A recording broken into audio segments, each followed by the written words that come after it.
On ne peut pas être jugé parti, mais peut-on juger quelqu'un qui prend parti? Alors, à vous de juger.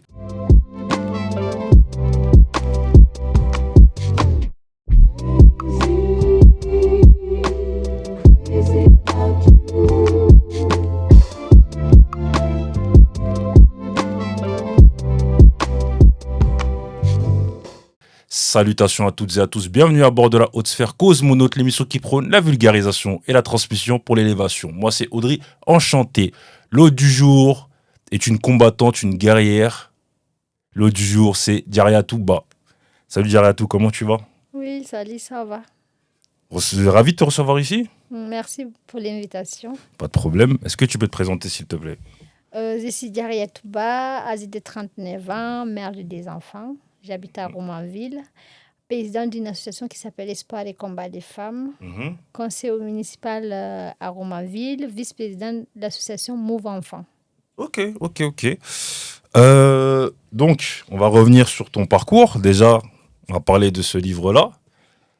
On m'a volé mon enfance, qui a été écrit en 2006, presque 20 ans.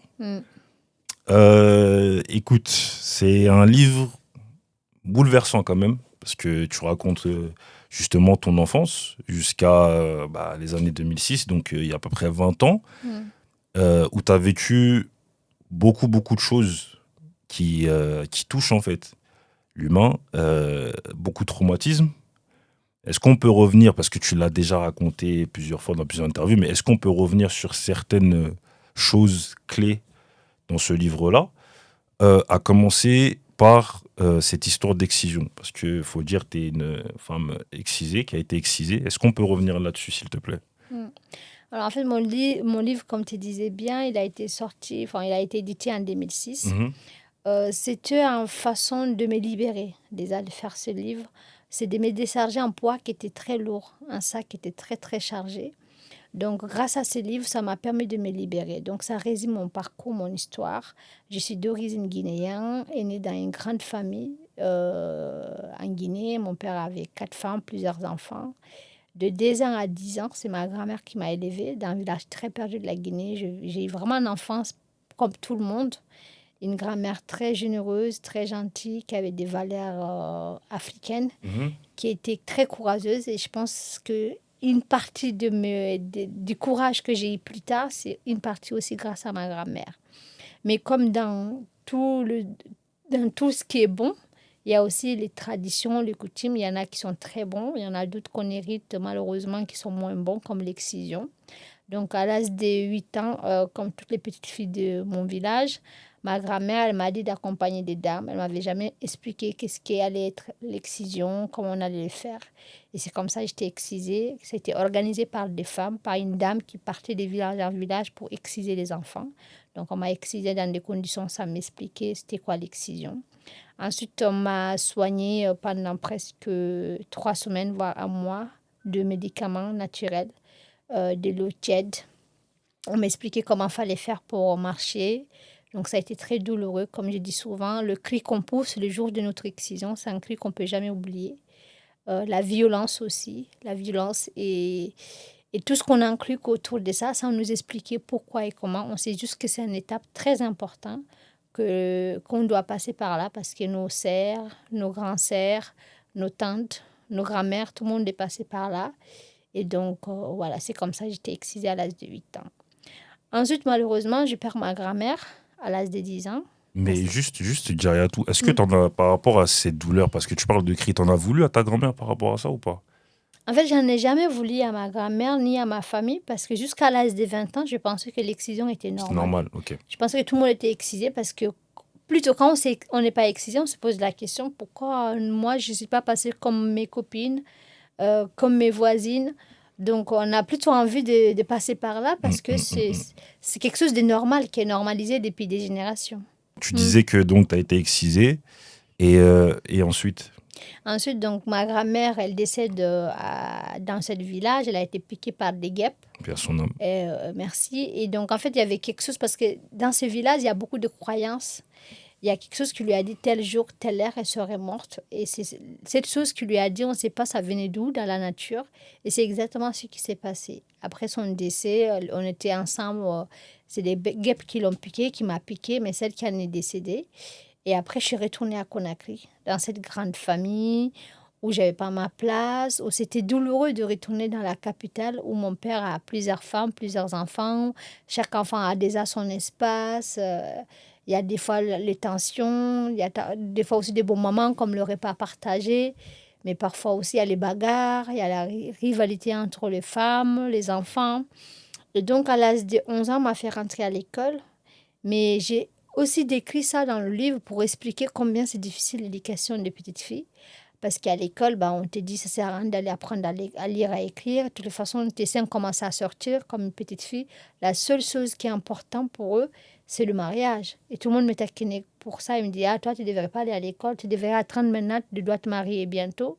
Parce que ça fait partie d'un modèle sociétal que tout le monde suit, en fait. La réussite des parents et la pression des parents, c'est surveiller une petite fille jusqu'à son mariage. Donc ensuite, à l'âge de 13 ans et demi, il y a un homme qui est venu voir mes parents. Au début, il a échangé avec moi. En fait, j'ai passé, il était assis sur un escalier. Il m'a dit, je vais te marier. Mais je pensais qu'il rigolait. Sauf qu'il était au sérieux et je lui ai dit que c'est pas moi qui sais, c'est mes parents qui savent. Parce que nous, c'est comme ça se passe. Tu veux marier une fille, tu dois avoir avec le père, avec la mère, avec la famille. La fille, elle n'a pas son mot à dire, en fait. C'est la famille qui arrange le mariage. On peut demander pour la femme ou la fille, mais en général, c'est les parents et la famille qui décident, les parents du garçon et les parents de la fille. Donc, au début, ma mère, en fait, elle voulait ce mariage parce qu'il a su le convaincre. Il a dit, je marie votre fille, je vais l'amener en Hollande. En Hollande, tout est possible. Je m'occupais d'elle. Elle a vu ça comme un bien parce que la pression aussi, elle est immense pour les femmes parce que c'est les femmes qui font l'éducation.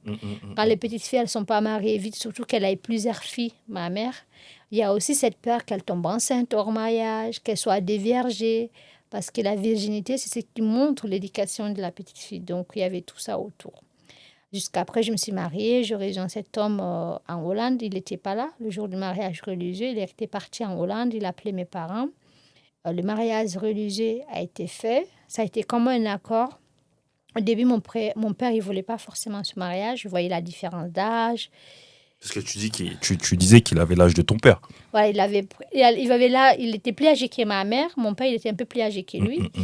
Il avait 45 ans. Moi, j'allais avoir mes 14 ans. Donc, voilà. Et mon père, il voyait tout ça parce que c'était quelqu'un qui faisait la politique, qui avait une intelligence où ma mère, pour elle, il n'y avait pas trop de problème. L'essentiel, qu'il me marie, il prend soin de moi. Au début, mon père, il résistait. Il a fini par accepter le mariage parce qu'on lui a dit, il a dit, je marie votre fille, j'amène son frère. Donc, ça a été un peu comme un arrangement, un échange. Et c'est comme ça que j'étais mariée. Je suis venue en Hollande. Et quand je suis venue en Hollande, j'imaginais que l'Europe, que le paradis, comme on me disait en Afrique.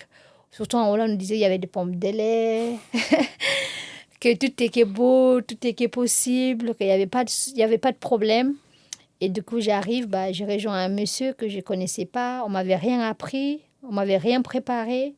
Comment être avec un monsieur qui a 45 ans, qui a une femme, qui s'occupe d'une maison, qui s'occupe de lui. Alors que moi, j'étais une petite fille, on ne m'avait rien appris.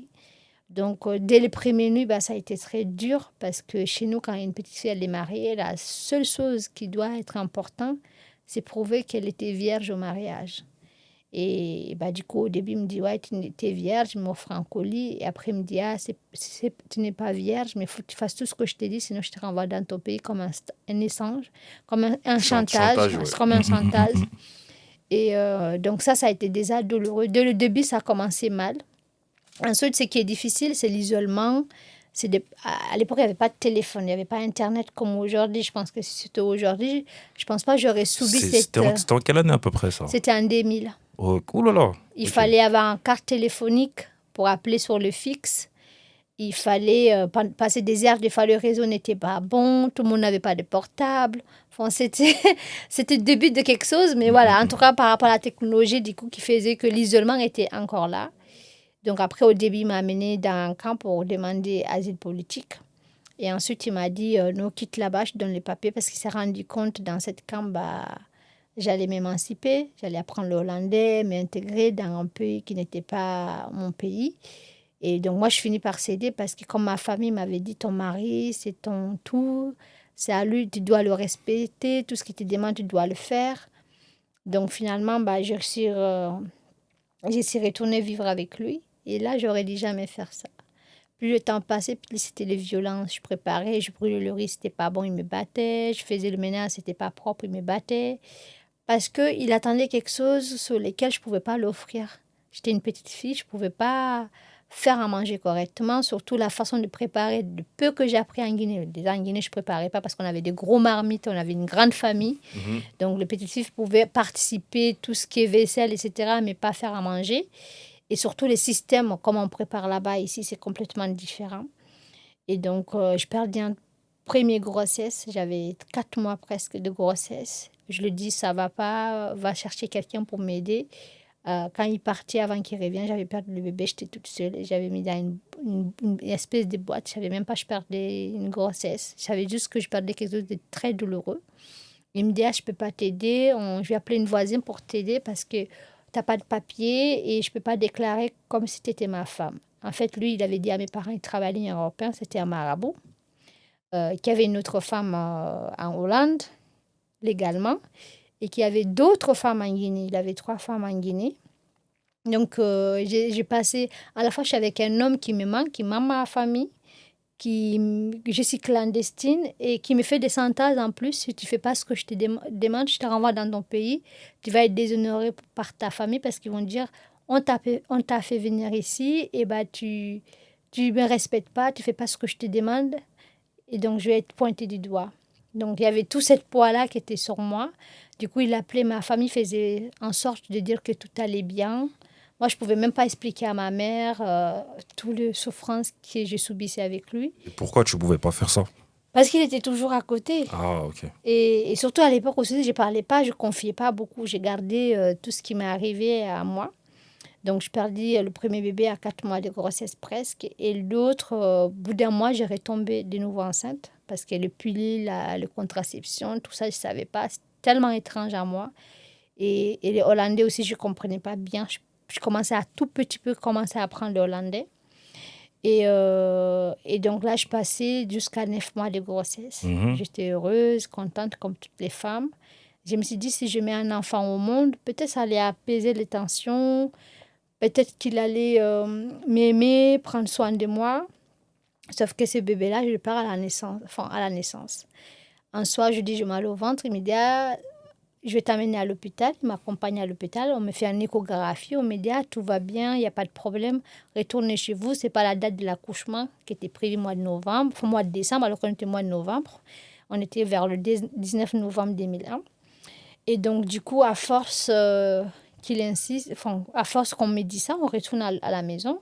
Sauf que moi, j'avais très, très mal. Plus le temps passait, plus j'avais mal. Et on ne m'avait jamais expliqué comment on peut avoir contraception pour accoucher, comment on accouche. C'était décidé complètement, qu'on m'a rien préparé. Je me retrouve confrontée en étant une petite fille, quoi. Donc là, vers 1h du matin, j'ai dit vraiment, ça ne va pas. Il faut que tu m'amènes à l'hôpital. À force que j'insiste, il a fini par m'amener à l'hôpital. Et en fait, je devais accoucher depuis. Le cordon médical avait roulé sur le cou de l'enfant, sur le cou de bébé. Et donc, ils m'ont fait une échographie. Ils ont cherché quelqu'un qui parlait le français. Comme je comprenais un peu le français, même si je ne parlais pas très bien, ils m'ont dit, ah, on est désolé, ça fait 20 minutes que vous avez perdu votre bébé. En fait, dans toute mon histoire, c'était l'événement qui m'a tellement marqué. Ouais. Parce que je me retrouve dans un pays comme la Hollande. Je ne parle pas la langue, je n'ai pas de famille. Le mari avec qui je suis, qui m'a fait quitter mon pays et avec qui devait me donner limite un peu comme une éducation. Je me retrouve à la fois mon mari qui dit où tout le monde, ce n'était pas mon mari, c'était mon cousin. Et je me retrouve aussi à avoir un bébé mort-né à l'âge de 15 ans, 16 ans, sans personne, sans être entouré. Ouais, en plus, dans le livre, tu dis que le bébé est bien formé. À un moment donné, tu accouches en fait d'un bébé mort-né. On te le donne, il est glacé. Tu observes les autres mamans qui tiennent leur enfant, qui leur donnent le sein et que toi, en fait, tu dis, je crois, le bébé n'a besoin de rien. Je crois que c'est la formule que j'ai retenue. Et qu'en gros, bah, c'est ça. Tu n'avais plus envie de vivre, en fait. Oui, c'est ça, en fait. J'ai un bébé qui avait tout ce qu'il fallait pour être un bébé. Tu as envie d'une chose, c'est de la réveiller. Mm, Elle avait les cheveux, elle était une très belle petite fille qui pesait plus de 3 kilos et mm, mm, quelques. mm, mm. Je lui perds dans des conditions comme ça, on avait tout acheté. Je pense que pour toutes les femmes qui ont subi ça, je souhaite ça même pas à mon pire ennemi.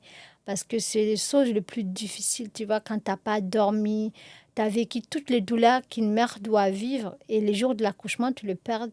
Tu le perds non seulement en plus parce que tu as eu des complications, tu le perds parce que tu es dans une situation qui fait que tu perds l'enfant, en fait.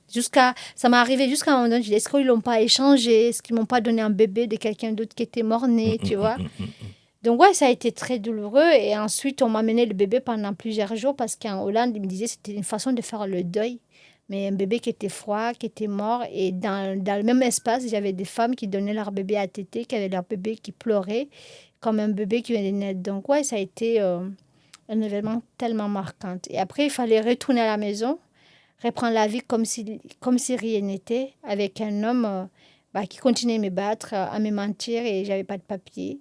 Et je me laissais aller, en fait. Mm, Et mm, au mm. fur et à mesure, j'ai pris énormément de poids. À l'époque, je montais jusqu'à 140 kilos. Et donc, après, on est venu ici en France. Les violences continuaient. Il m'a dit, on va aller en France, je vais travailler là-bas. On m'a dit aussi, si tu as un autre enfant, tu pouvais avoir le papier. Tu pourrais être régularisé en France parce que tu donnes la naissance d'un enfant en France. Donc, on est venu ici. Donc, il a encore insisté pour que je tombe enceinte. Je finis par tomber enceinte. Alors qu'on t'avait dit, il faut faire attention, il faut attendre 3 ans, je crois. Oui, on m'avait dit faire attention, mais bon, en même temps, je ne pouvais pas parce que je n'avais pas de contraception, je n'avais rien. Et donc là, je tombais troisième fois grosse enceinte avec lui et il partait souvent en Afrique, il revenait. Quand on était ensemble, il y avait tout le temps des violences. J'avais un oncle ici qui avait vu ma situation avant que je tombe enceinte de cette troisième grossesse, qui essaye de prévenir la famille, qui a essayé de me sensibiliser pour que je puisse le quitter. Mais tu sais, c'est très difficile quand tu es une femme victime de violence de prendre conscience. L'emprise. L'emprise. Prendre conscience que tu es victime. Et aussi, c'est plus difficile de prendre la décision de partir parce que tu dis où tu vas partir, où tu vas dormir. Surtout, regarde quel âge t'avais. Ouais, j'avais 16 ans, j'allais avoir 17 ans. Et après, tu imagines aussi qu'est-ce qu'il dira les autres, l'honneur de la famille. Tu sais où tu as laissé, je sais où j'avais laissé mes parents, la situation de ma mère. Si je partais, c'est comme si j'avais figué, c'est comme si j'étais mal élevée. Et j'avais peur que ça retombe sur ma mère, mon père le répudie pour ça, parce qu'il me faisait des chantages, il me disait, mais tu sais, je te renvoie dans ton pays, ton père peut même répudier ta mère à cause de toi. Donc, tous ces chantages, tout ce poids de traditions, des coutumes qui pesaient aussi sur mes épaules. Ça s'est passé comme ça jusqu'à, en fait, le bébé, à un moment donné, je sais pas, c'est parce qu'il m'avait battu la veille ou je sais pas ce qui s'est passé, j'avais très mal au ventre. Ma voisine, quand il me tapait, c'est ma voisine qui montait pour lui calmer, pour lui dire non, vous n'allez pas le taper, qu'est-ce qui se passe avec elle, qui ne parlait pas aussi très bien français parce que voilà. Et donc, à force qu'elle me sensibilise, ma voisine, il m'a battu, j'avais mal au ventre, elle me dit, mais il faut voir un médecin. Même si tu n'as pas le papier, peut-être tu peux avoir la sémie et tout. Donc, on est parti à l'hôpital, on m'a fait une échographie, il était avec moi, on m'a demandé, qu'est-ce qui se passe, madame, vous êtes malade? Vous ne mangez pas assez, vous êtes tombé dans des escaliers, on vous a battu. Sauf que là encore, je ne pouvais pas parler, il était là. Donc je disais non, il y a juste j'ai mal au ventre. Donc on m'a dit que le bébé était mal formé. Donc il y avait des solutions. Soit j'ai resté avec pour voir si j'allais jusqu'au bout de la grossesse, soit j'allais avoir un bébé mal formé. Sinon, il me proposait d'enlever le bébé parce que quoi qu'il arrive, je ne pense pas que j'allais jusqu'au bout de la grossesse. Je courais un risque, moi et l'enfant. Donc après, on m'a enlevé le bébé. Et je peux te dire, c'est à ce moment-là, ma prise de conscience, elle commençait en fait. J'écoutais souvent la télé, je vivais à l'envers de tout le monde. Quand tout le monde allait au travail, avoir une vie équilibrée et stable, moi, à ce moment-là, je dormais. Mm. Quand tout le monde dormait, c'est à ce moment-là, moi, je préparais des kilos de riz pour manger la nuit, tu vois. Je pouvais veiller jusqu'à 6h, 5h du matin, 7h du matin et je m'endormais, tu vois. Mm. J'avais une vie complètement déséquilibrée. Arrivé à un moment, même, je me laissais complètement aller, tu vois. Je pouvais rester une semaine sans me laver, 2 semaines sans me laver. Tellement je me disais, j'étais dégoûtée de la vie, tu vois. Je me disais, mais à quoi ça sert de vivre cette vie-là? Donc, après, c'est grâce à cette émission de télé où j'ai vu plusieurs femmes qui ont témoigné de leur violence, comment elles sont parties de leur violence et qu'est-ce qu'il faut faire quand on est victime de violence. Et à l'époque, comme je ne parlais pas le français, je ne savais ni lire ni écrire, j'avais écrit sur un bout de papier AS comme assistante sociale. Je parlais avec ma voisine beaucoup. J'étais tellement excitée, l'idée de dire, ah oui, il y a de l'aide, ça existe, des gens qui pourront m'écouter, qui pourront m'aider. Elle m'a dit, va à la mairie, alors que tous les jours, je passais devant la mairie. Moi, je pensais juste que c'était un beau bâtiment qui existait. Non pas c'était la mairie, tellement quand on est là et qu'on ne connaît pas la réalité, à quel point on peut être paumé, tu vois. Et donc, grâce à cette voisine, du coup, je suis partie à la mairie. Et la mairie, je vis une dame qui était à l'accueil, très patiente, très à l'écoute. Et quand je lui dis, mais je cherche à AS, au début, elle m'a dit, quoi? AS, il y a plein de lettres qui commencent à AS. Je ne comprends pas votre français. Association. Voilà. Elle m'a dit association, elle m'a dit plein d'autres lettres. Et quand elle m'a dit assistante sociale, je lui ai dit, oui, c'est ce que j'ai cherché. Donc, grâce à ça, c'était le début de quelque chose. Après, elle m'a aidé à appeler les assistants sociaux. On a insisté de le voir. Quand j'ai résumé mon histoire, comme je viens de te le résumer, l'assistante sociale m'a dit, waouh, je ne sais pas quoi faire, mais je ne sais pas par où commencer, mais en tout cas, je ferai ce que je peux. Donc, à partir de là, je peux regarder derrière, je peux penser ce qu'il dira aux autres. Je me suis dit, en fait, il fallait soit je me sauve, soit j'ai resté dans quelque chose où j'allais sombrer ou mourir à un moment donné, tu vois. Et donc, après, j'attendis qu'il revienne. Et ma voisine m'a dit, dis à ton mari, comme l'assistante sociale m'a dit, mais il faut un acte de naissance pour prouver que vous êtes mineur. Et avec la voisine et l'assistante sociale, on a eu l'idée de demander à mon ex-mari d'amener l'acte de naissance qui prouvait que j'étais mineure, parce que j'avais 17 ans. Et donc, avant qu'il vienne, grâce à l'assistance sociale, j'avais vu l'espace d'écoute au Lila. Et j'avais vu aussi la gynécologue de l'hôpital pour voir si j'avais pas de problème de maladie, tout ça. J'avais vu aussi la psychologue de l'hôpital. Et donc, mes journées étaient rythmées par des rendez-vous. Et tout le monde me disait, mais pars maintenant parce qu'il n'est pas là. Je dis non, je préfère qu'il vienne et je vais l'affronter. Parce que si je pars, ils vont dire que je figuais. Et c'est ma mère encore qui va... C'était la réputation de ma mère quand je... Donc après, j'attendais qu'il revienne. Je l'ai affronté. Je lui ai dit que je vais partir. Je ne pouvais plus le voir, en fait. Au bout des 4 jours, j'en pouvais plus. Il commence à m'insulter. Il me dit, tu vas partir où? Encore, c'est ton oncle. De toute façon, tu vas revenir. Je dis non, je ne vais même pas partir chez mon oncle, je vais partir dehors. J'ai vu des associations et des assistantes sociales, comme ils commençaient à me taper, à m'insulter, à me coller contre les murs. Je dis, si tu ne me laisses pas partir, tu risques 20 ans de prison. Donc vraiment, j'ai dit ça comme ça, je ne savais même pas ce qu'ils risquaient en fait. Donc après, bah oui, ça a été un long parcours de reconstruction, c'est-à-dire je partais chez mon oncle grâce à la voisine, il avait appelé un taxi. Mon oncle avait payé le taxi, mais j'ai senti qu'il était dépassé par la situation. Donc, je me suis souvenu, il fallait appeler le 115. L'assistante sociale m'avait donné le numéro. Ce qui était difficile aussi avec le 115, c'est que moi, quand on me donnait une adresse, je ne savais pas comment chercher une adresse, comment prendre le métro, comment prendre un bus, tu vois. Et ça a été en gros un long parcours parce que pendant 6 mois, j'ai dormi dans différents centres. Ça m'est arrivé de dormir dans des métros, dans des cabines téléphoniques, là où je mangeais, là où je me lavais. C'était des endroits complètement différents. Mais ça valait la peine parce qu'après, j'ai signé un contrat avec Aide sociale à l'enfance de mes 18 à mes 21 ans qui m'ont permis de me poser dans un foyer où j'ai commencé, où j'étais pris en charge avec Aide sociale à l'enfance, un contrat de jeune majeur travailleur. Et j'avais une assistante sociale, enfin, j'avais une éducatrice qui m'a énormément accompagnée et soutenue à cette période. Et j'avais une semaine assez chargée, apprendre la couture, apprendre la langue française comme ABCD comme les enfants, voir la psychologue et voir le médecin. Donc vraiment pendant presque, je dirais, 3 ans et demi, ça m'a permis de me reconstruire sur moi, sur mon parcours. Et après, l'idée est venue de faire ce livre. Et ces livres, je me suis dit, c'est grâce à témoignages des femmes et d'une femme particulière d'origine marocaine qui racontait son histoire, qui m'a permis de comprendre qu'on pouvait partir, qu'on pouvait reprendre une nouvelle vie. Et je me suis dit qu'il fallait que je témoigne. Je ne savais pas que ça allait être un livre.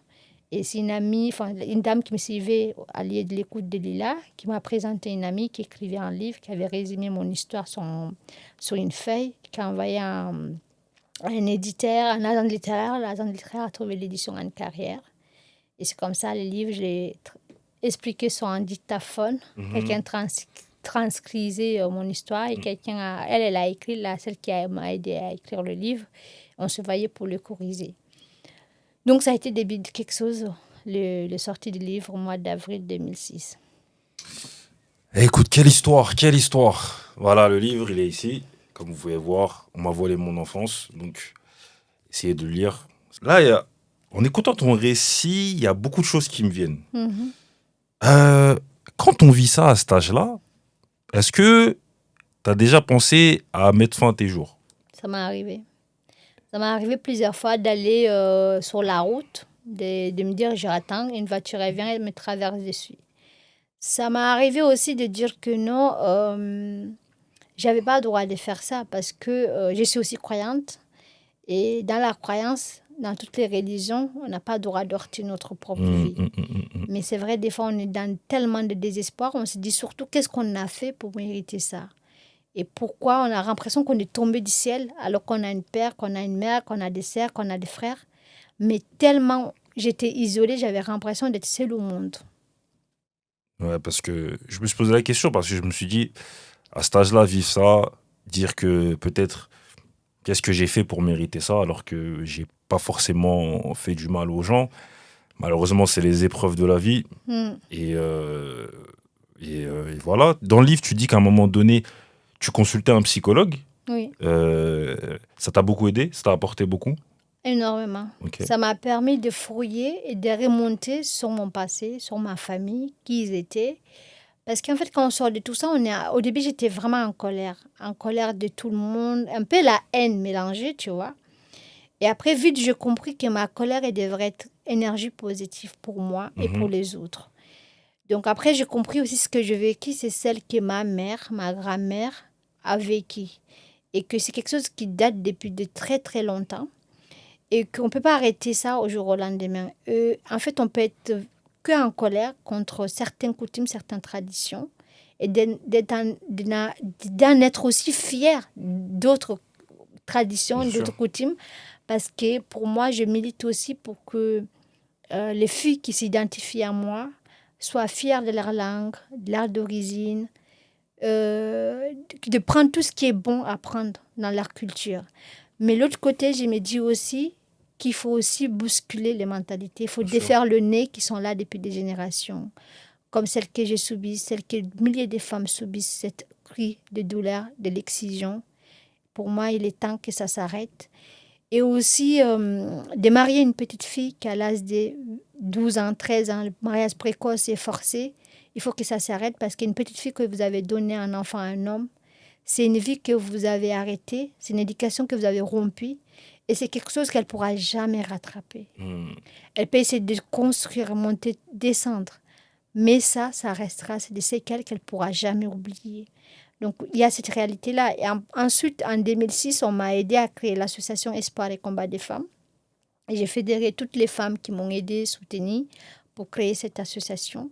Parce que je me suis dit que mon histoire, c'est celle des milliers de femmes. Notamment celle de ma mère, qui a toujours été soumise. Et tout son entourage restera toujours soumise. Parce que ça a été le seul idéal sociétal qu'elles ont connu. Elles ne connaissent pas d'autres choses. Donc, du coup, quand je crée l'association Espoir et Combat des femmes, c'est une association qui a un but pour écouter, accompagner aux femmes victimes de violences, toutes sortes de violences, mais plus particulièrement aux jeunes filles primo-arrivants ici, parce que je sais que moi, j'ai passé par là et je sais combien c'est difficile de demander de l'aide, de partir quand on est victime de violences, de se reconstruire, même si ça, c'est valable pour toutes les femmes victimes de violences. Une fois que tu es dans l'emprise, c'est difficile de quitter un endroit, surtout s'il y a des enfants. Moi, je n'avais pas d'enfants, mais surtout s'il y a des enfants, c'est aussi un enjeu assez encore plus compliqué pour la femme de partir. Et est-ce que ce mari-là, tu l'as déjà aimé? En fait, ce mari-là, je ne pouvais pas dire j'aime. Quand on a 13 ans, 14 ans, on ne sait pas c'est quoi l'amour. On peut voir quelqu'un, imaginer l'amour, mais on ne peut pas dire que oui, j'aime cette personne. Et c'est difficile à cet âge-là parce que moi, on me disait, ouais, si on te demande, il faut te dire que tu l'aimes. Mais C'était pas l'amour, parce que l'amour, j'ai compris plus tard c'était quoi l'amour, en fait. Et là, on va parler aussi par rapport à ta santé mentale. Comment on se remet de tout ça? Bah, on remet tout ça avec la volonté, on voit un psychologue, parce que les Africains, ils disent que non, psychologue, c'est pour les fous. Non, ça va, ça Ça commence commence un peu à ouais. bouger. Et aussi en ayant l'espoir, la vie. Moi, j'ai toujours dit, en fait, il faut donner la sens de notre vie. On nous a donné la vie, on n'a pas le droit de l'heurter parce que quelqu'un nous a fait du mal. Au contraire, quand quelqu'un a voulu nous détruire, la seule bonne réponse qu'on peut donner à cette personne, c'est de montrer qu'on est vivant, qu'on existe, qu'on avance dans le positif. Et aussi, la colère, elle doit être cette colère des changements de mentalité. Moi, c'est ce qui m'a animée. Et je dis à toutes les jeunes femmes qui nous écoutent, qui s'identifient à moi, donnez sens à votre vie. Est-ce que c'est d'écrire? Est-ce que c'est de travailler? Est-ce que c'est de porter plainte pour avoir un jugement, être reconnu victime qui vous aide à avancer? Ou c'est autre chose? Le plus important, c'est pas rendre le coup par le coup.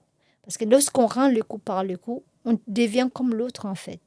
Mais par contre, quand on rend le coup pour être dans la lumière, pour être vivante, pour avancer, et là, notre résilience est notre force.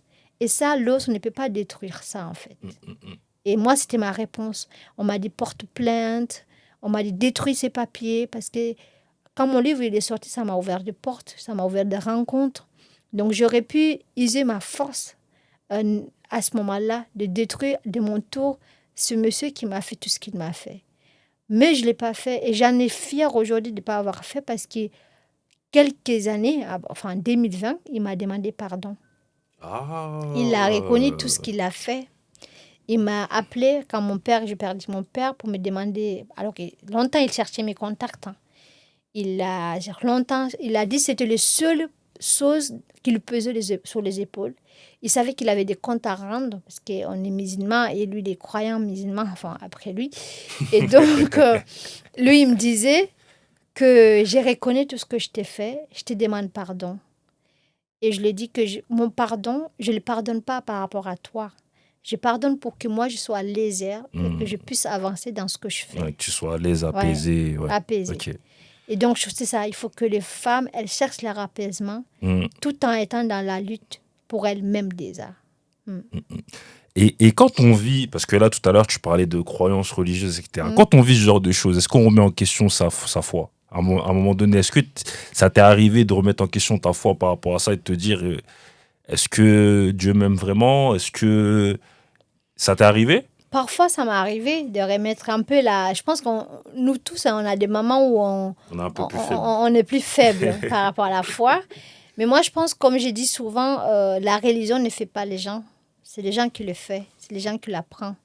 On l'apprend aussi selon notre environnement, notre éducation et les gens qui nous entourent.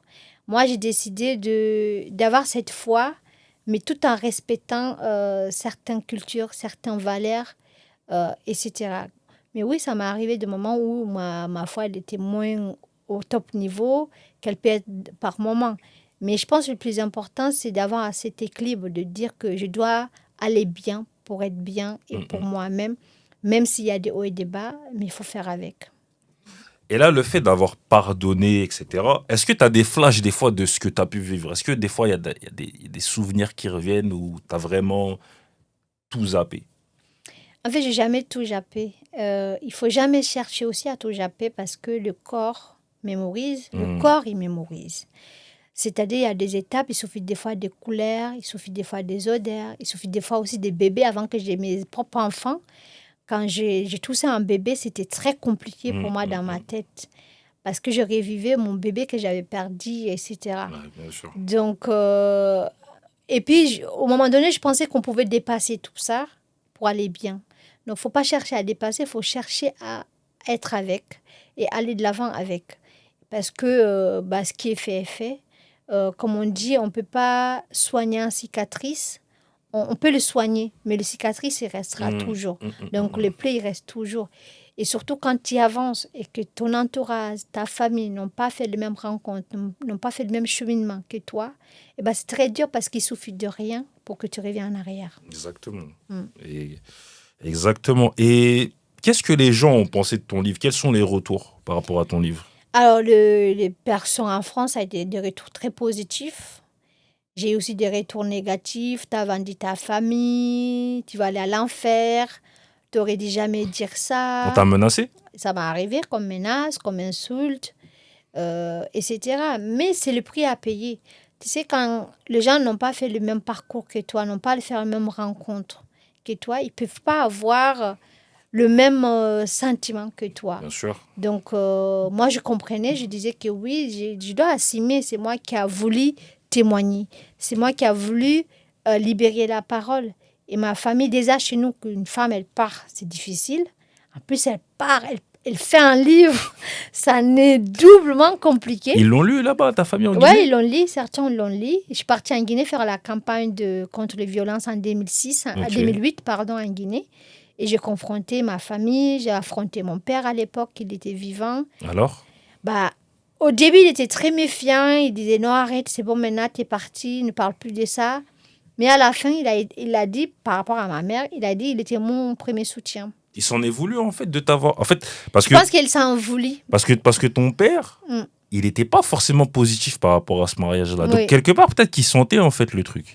Oui, je pense qu'il sentait, c'est surtout la différence d'âge. Mm, mm. Mais non, je pense que mon père, en fait, il a compris dès le début, il avait cette crainte-là de dire il est plus âgé, il est dans un pays où elle va partir.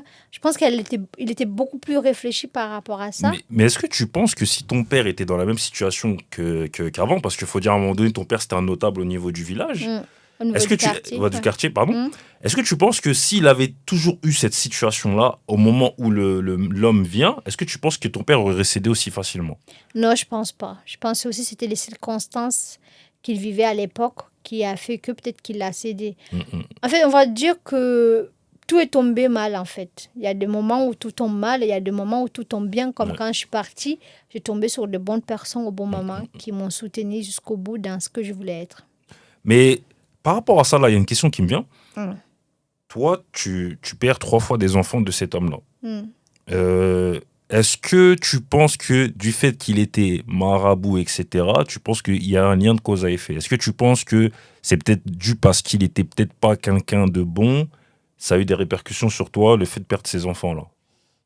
On m'en a parlé un peu, mais je ne peux pas savoir. Lui, il dit que... Mais est-ce que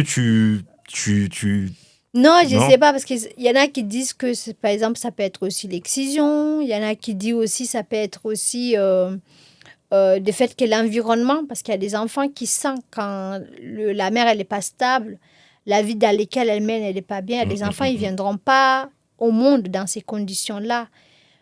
Donc, en tout cas, c'est aussi toutes les circonstances qu'il y avait qui fait que j'ai pu vivre ça, enfin, j'ai pu perdre ces grossesses-là.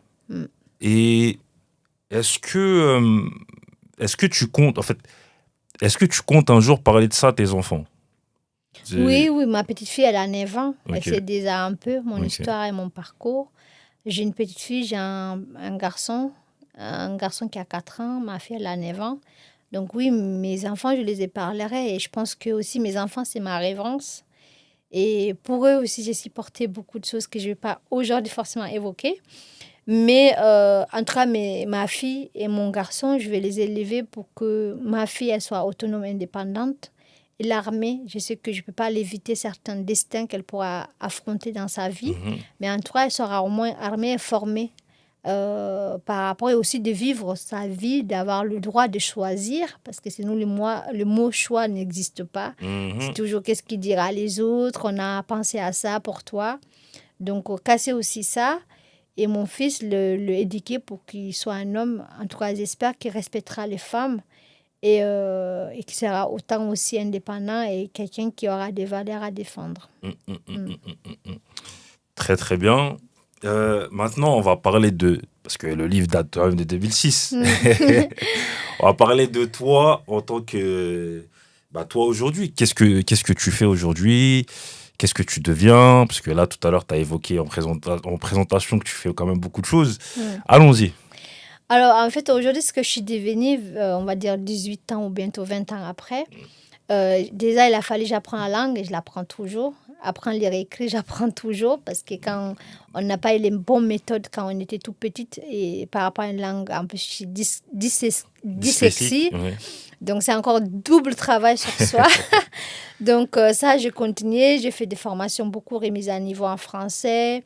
J'ai fait aussi un 2I Paris 8, prévention des conduites à risque, qui m'a permis de m'ouvrir les portes dans le social grâce à aussi des bonnes rencontres. Aujourd'hui, je travaille à Aurore comme éducatrice animatrice dans un centre d'insertion sociale pour les femmes à l'association Aurore Cœur des femmes dans le 18e. Et à côté de ça, j'ai l'association Espoir et Combat des femmes. On fait des permanences d'accueil pour les femmes victimes de violences. Grâce à la Fondation des femmes, on a des places d'hôtel pour les femmes qui font la réparation de l'excision, pour les permettre de mettre dans un endroit isolé pendant la réparation, parce que souvent les femmes qui ont été réparées, soit elles sont mal vues, soit mal jugées, même des fois rejetées par le mari. Donc l'idée aussi, c'est soutenir ces femmes-là. Tu as été réparée, toi? Non, moi, je n'ai pas fait la réparation Ok. encore. Et ensuite, on fait aussi des événements. L'année dernière, on avait fait un événement, nous, à la médicalisation de l'excision, parce que c'est un fléau qui est en train de se développer dans certains pays, notamment en Guinée où je suis d'origine. Donc là, on avait fait un turbine avec différentes associations, GAMS et d'autres, pour dénoncer cette médicalisation. Et là, cette année, on a une troisième édition qu'on va organiser avec différentes associations pour valoriser les parents qui ont tout fait pour que leurs enfants ne soient pas excisés. Parce que ça aussi, c'est très dur pour les parents qui sont soit leurs enfants sont nés, grandis ici. Eux, ils ont aussi cette sensibilisation. Ils savent qu'il ne faut pas exciser leurs enfants. Sauf que parfois, ils retournent au pays. Il suffit manque de vigilance pour leur petite fille. La famille peut prendre la petite fille, soit une tante, soit une grand-mère, exciser les petites filles sans qu'elles valident ça. Donc, c'est aussi bien de valoriser ses parents parce que quand ils partent là-bas, ils partent avec énormément de frustration. Parfois, ils mettent des gardes contre la famille ou bien parfois, ils sont obligés d'être tout le temps et partout avec leur petite fille. Moi, c'est ce qui m'est arrivé en 2023. Et ensuite, du coup, c'est valoriser aussi soit ceux qui ont resté ici, qui ont dit « je ne pars plus dans mon pays » pour que ma fille ne soit pas excisée. Donc, l'idée, cette année, le 17 mai, dans le 20e espace Boudin, c'est de valoriser ça, c'est de mettre ça en avant, de parler quelque chose de plus léger que ce qu'on a l'habitude de faire jusqu'à là et de continuer cette sensibilisation. On va revenir un peu sur l'excision. Donc, toi, tu as dit que tu as été excisée à 8 ans. Donc, tout à l'heure, tu parlais du premier cri, enfin, le cri que tu as prononcé que tu n'oublieras jamais. Et là, tu as décidé, parce que dans le livre, tu en parles, mais pas beaucoup. Tu es plus sur les violences, etc. Mais aujourd'hui, tu es vraiment dans ce combat-là contre l'excision. Oui. Parce qu'en fait, il a fallu jusqu'à l'âge de 20 ans, je pense que c'était normal, que toutes les femmes du monde étaient excisées. Il a fallu que mon livre, il sort. Et comme tu dis, qu'il y a un petit parti dans mon livre pour que les gens me disent, mais c'est barbare, c'est atroce ce que vous avez vécu. Moi, je ne comprenais pas. Je dis, mais qu'est-ce qu'ils me disent? Donc, toutes les femmes ne sont pas excisées. En rencontrant des médecins comme Foldes et d'autres, en regardant des reportages, je commençais à comprendre que oui, en fait, toutes les femmes ne sont pas excisées, qu'il y a des conséquences par rapport à l'excision, comme avoir des problèmes par rapport à l'accouchement, avoir des problèmes dans le rapport intime par rapport à la femme, d'avoir des problèmes de règles, d'avoir des affections liées à l'excision, etc. Donc là, je me suis dit, non, mais c'est pas écrit dans le Coran, c'est pas écrit dans aucune religion, et c'est quelque chose de... Il y en a dans le musulman, ils peuvent dire que c'est un sunnah, mais qui n'a aucun fait. Et c'est quelque chose aussi qui date depuis l'époque des pharaons. Ça veut dire à l'époque, il n'y avait pas encore de religion. Les femmes, elles étaient excisées. Donc, à part là, je me suis dit, non, il faut que je m'engage par rapport à l'excision. Donc, au début, j'ai rejoint différentes associations comme les Pitni Soumises. Avant de rejoindre GAMS, je les connais depuis que mon livre il est sorti. Ça a été parmi les premières personnes qui m'ont soutenu quand mon bouquin il est sorti. Et après... ça a été rejoint Excision Parlons-en. Parce que j'ai eu mes enfants, ils étaient petits. Enfin, ma fille, elle était petite. C'était difficile de continuer de militer avec mon propre association. Je me suis dit, je rejoins une association. Donc, Excision Parlons-en, en 2013, je le rejoins. En 2015, on a fait des actions ensemble. Et vraiment, j'étais active à partir de 2015. Et après, j'ai été porte-parole et puis présidente de cette association avant de le quitter parce que je menais aussi en campagne par rapport au municipal dans ma ville. Donc, là, t'es conseillère. Je suis conseillère municipale, donc Ah voilà. bah, franchement, félicitations. C'est une belle histoire, en tout cas, ce qui t'arrive, et je suis très content par rapport à ça, parce que tu, bah ouais, quand on lit ton livre, en fait, on peut pas s'imaginer ce que t'es devenu aujourd'hui, parce que ton livre est quand même triste. Tu vois, il y a pas de. Les seuls moments où t'es bien, c'est quand t'es avec ta grand-mère. On sent que voilà, il y a une complicité. Ta grand-mère, elle est là, elle t'aime, on voit de l'amour. Et dès qu'elle part, on sent que tout s'assombrit finalement. Et là, on dirait que ça va. Oui, là, ça va. Tu t'es heureuse aujourd'hui. Je suis heureuse. Après, j'ai eu des hauts et des bas. Bien sûr. J'en parlerai sur mon prochain livre. Ah bah écoute, on t'accueille, hein. Avec grand plaisir. Mais l'essentiel, en tout cas, je garde le cap, comme on dit, et je continue d'aller de l'avant malgré tout. Ah bah franchement, en tout cas, c'est respectable. C'est respectable, et t'as tout mon respect en tout cas par rapport à tout ça. Et aussi, tu milites aussi contre les mariages forcés? Oui. Donc en fait, je milite contre toutes les formes de violence faites aux femmes. Okay. Par de moments, la femme, elle est victime de quelque chose, je suis contre. Pour moi, la femme, elle doit vivre paisiblement comme l'homme, doit être complémentaire, et je défends le féminisme universel qui n'a pas de frontières. Tout ce qui touche les femmes devraient être solidaires pour le combattre dans le respect des hommes, bien évidemment. Parce que je pense aussi que c'est dans la mixité que les idées reçues peuvent avancer. Bien sûr. Non, en tout cas, franchement, c'est fort. Parce que se remettre de ça et être aussi, comment dirais-je, combative, franchement, c'est respectable. Merci. C'est respectable. Là, ici, il y a une rubrique lecture. Est-ce que tu pourrais nous recommander 3 livres à lire, s'il te plaît? Alors, 3 livres que vous pourrez lire. Il y a le livre de Aya Issa Ali. On en parle très peu de cette dame aujourd'hui. Je pourrais te donner les titres. Je crois que c'était musulmane. Elle avait fait un livre. Elle était en Hollande. Et en fait, en Hollande, elle était députée. Et après, elle a eu des problèmes. Elle est partie aux États-Unis. C'est une femme qui est vraiment marquée par son histoire, son engagement. Et donc, tapez Aya Issa Ali sur Google, vous verrez ses bouquins. Là, j'en avais sorti 2, je crois, ou 3. Et ouais, ça a été une femme aussi modèle. Qui t'a inspiré? Ouais, qui m'a inspirée. Après, j'aime bien aussi le livre de Mark Levin, si c'était vrai. Okay. C'était l'un des livres que j'avais commencé à lire. À l'époque, je lisais A, B, C, D, comme ça, je ne comprenais pas tout, mais c'est un des premiers bouquins que j'avais commencé à apprendre à lire en livre entier. Okay. Donc, je recommande aussi ces bouquins-là. On peut aussi pas être que forcément sur nos thématiques. Ouais, Sinon, Simone Beauvoir, je pense que, voilà. Ah, c'est libre, hein. Tu peux... Tous ces livres-là, je recommande. Ok. Lire, Écoute, la tradition ici, c'est que l'autre, il repart avec un livre. J'ai un livre pour toi. D'accord.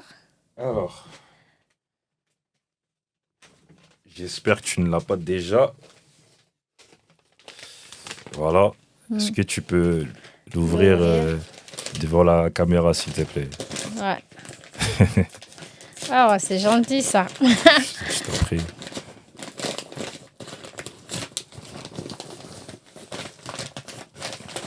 Est-ce que tu l'as? Ah oui. Denis Mukwege, La force des femmes. La force des femmes. Ah, je vais le lire avec grand plaisir. À ton avis, pourquoi? Pourquoi? Parce que c'est un monsieur qui répare les femmes. T'as tout compris. Et qui était engagé. Et je pense que c'est un grand monsieur ça mérite d'être lu.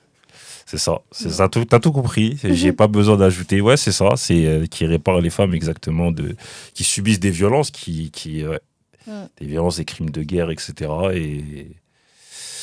Et voilà. Ouais, merci. Bah, je t'en prie. Je vais lire avec grand plaisir. Je t'en prie. Et là, j'ai 2 dernières questions. Mohamed Ali disait qu'il voulait qu'on se souvienne de lui comme étant quelqu'un de drôle, sympathique, champion du monde. Je te pose la question, comment t'aimerais qu'on se souvienne de toi? Je voudrais qu'on me souvienne de moi comme cette femme qui a été frappée, violée à répétition, mais qui s'est relevée, qui s'est relevé dans le positif, qui n'a jamais eu la haine et qui s'est dit qui a gardé aussi son identité familiale. Parce que je dis que ce qu'elle a vécu, c'est de milliers de femmes. Et finalement, il ne faut pas en vouloir des gens, il faut en vouloir une idée, un modèle sociétal pour que ça se change positivement. Est-ce que tu penses que ça changera un jour, ça? Les traditions, etc. Comment... Je pense que même si elles ne changent pas, elles peuvent évoluer. Et à ça, toi et moi et tout le monde peut contribuer pour que les mentalités changent, ils évoluent. Et tout le monde est capable de changer, d'évoluer, tout en étant ce qu'on est. Parce que c'est vrai que c'est des traditions ancestrales, comme tu le disais. Et ouais, comment tu... Oui, tu peux faire changer les choses, mais... En fait, tu es seul dans un océan, tu vois. Tu sais, quand tu as un océan et tu n'as pas un bouée de sauvetage, tu peux te noyer, tu vois. Mais le plus important, c'est de ne pas rester noyé, c'est de flotter dans l'océan tout en allant dans l'océan, tu vois. Et je pense que c'est ça. Et l'idée, ce n'est pas de changer toutes les mentalités. C'est de dire que gardons nos tresses, gardons nos langues, gardons nos générosités, gardons nos partages, gardons nos façons de vivre. Par contre, changeons ce qui nous font souffrir. Et n'attendons pas que les autres balayent devant nos portes. C'est nous-mêmes qui devons le balayer. Ne mélangeons pas quand on dit qu'il faut changer les mentalités, parce que les gens, il y en a qui nous voient comme des gens qu'on trahit. Comme si on est pour la colonisation de ce qui s'est passé. Alors que l'histoire, il ne faut pas le voir que dans le négatif. Il faut voir dans le positif. Parce que dans tout ce qu'on hérite, il y a des bons et il y a des mauvais. Et les mauvais, il faut pouvoir le combattre en étant solidaire pour que ça change, pour que nos enfants, nos petits-enfants n'ont pas à le vivre. Par contre, soyons aussi solidaires pour garder ce qui fait de nous de ce qu'on est. Et d'ailleurs, tout à l'heure, tu as dit que tu es vice-présidente de Move Enfants. Ça lutte contre les violences faites aux enfants aussi? Oui. Ok. Donc, l'association Move Enfants qui est montée par Arnaud Gallet, qui a écrit un livre « J'étais enfant ». Et c'est une association qui lutte contre toutes les formes de violences faites aux enfants, notamment les pédocriminalités, les viols, les incestes dans les familles. Et je trouve que c'est très bien aussi que ça existe parce que les violences, il faut les prendre en étant tout en bas âge, tout en bas, pour remonter aux plus grandes violences parce que toutes les violences devraient être combattues. Et en fait, là, tu es dans combien d'associations finalement? Je suis dans beaucoup des associations parce qu'aujourd'hui, ce qui anime ma vie, ce qui donne sens à ma vie, c'est ce que je fais dans l'ombre. Il y en a, ils aiment bien faire ça dans la lumière, etc. Même si là, tu me permets d'être dans la lumière et tout, tu contribues aussi à ta façon, mais c'est aussi d'être dans l'ombre. Et je pense que nous toutes et nous tous, on peut changer les choses à notre niveau. Très, très bien. Djariatou, qu'est-ce qu'on peut te souhaiter? Souhaitez-moi de garder cet engagement, la santé et aussi d'aller plus loin possible de ce que je pourrais apporter dans le changement de mentalité et aussi pour la future génération. Ah bah, c'est tout le mal qu'on te souhaite en tout cas. Franchement, c'est tout le mal qu'on te souhaite. Et reste comme t'es, combative, souriante, solaire. Et ouais, c'est ça qu'on te souhaite en tout cas. Garder le cap, maintenir le cap et de continuer dans ce sens-là.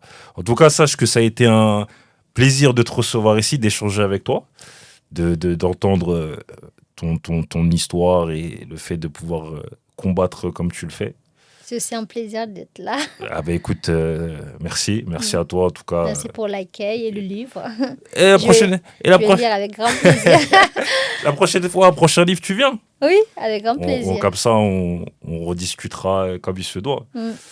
C'était Cause Monote, l'émission qui prône la vulgarisation et la transmission pour l'élévation, en espérant que vous avez appris des choses et éventuellement sur vous-même. Prenez soin de vous et des vôtres. À très bientôt.